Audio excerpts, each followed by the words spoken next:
الحمد للہ رب العالمین۔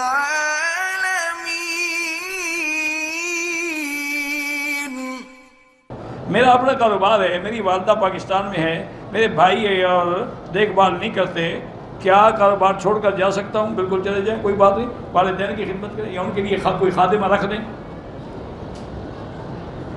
گورنمنٹ کے بل رکے ہوئے ہیں، اگر بل نکالنے کے لیے وہ ظالم رشوت مانگتا ہے تو تمہیں گناہ نہیں ہوگا، لینے والے کو گناہ ہوگا۔ زندہ لوگوں کے لیے کوئی عمرہ نہیں ہوتا، احرام کا دھونا کوئی ضروری نہیں ہے،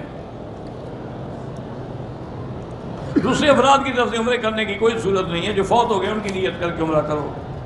میں عمرے کرنے کی نیت سے آئی، دوائی کی وجہ سے 8 دن گزرنے کے بعد بھی ہلکا داغ موجود تھا، غسل کر کے شک کے عمرہ کیے۔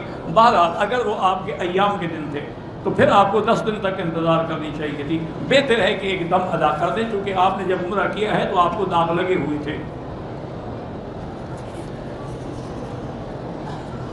فرض نماز جب شروع کریں تو اللہ اکبر ایک دفعہ ہی کہی جاتی ہے۔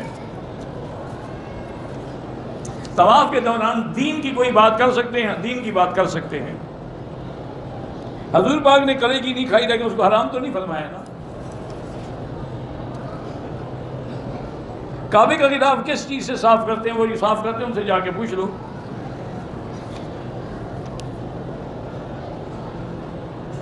عمرے سے واپسی پر گھر میں عورتیں آتی ہیں، ہم ان کے ہاتھ ملا سکتے؟ بالکل نہیں ملا سکتے، ان کو دیکھ بھی نہیں سکتے، ہاتھ کیا ملا سکتے ہیں؟ غیر محرم کو دیکھنا ہی حرام ہے۔ حج پڑھ کے یہی نتیجہ نکلے گا، غیر محرم سے ہاتھ ملاؤ گے، شیک ہینڈ کرو گے۔ غم خوشی میں لوگ کھانا پکاتے ہیں، بالکل غلط ہے۔ جن کے گھر میں غم ہے ان کے گھر میں کھانا پکا کے بھیجیں۔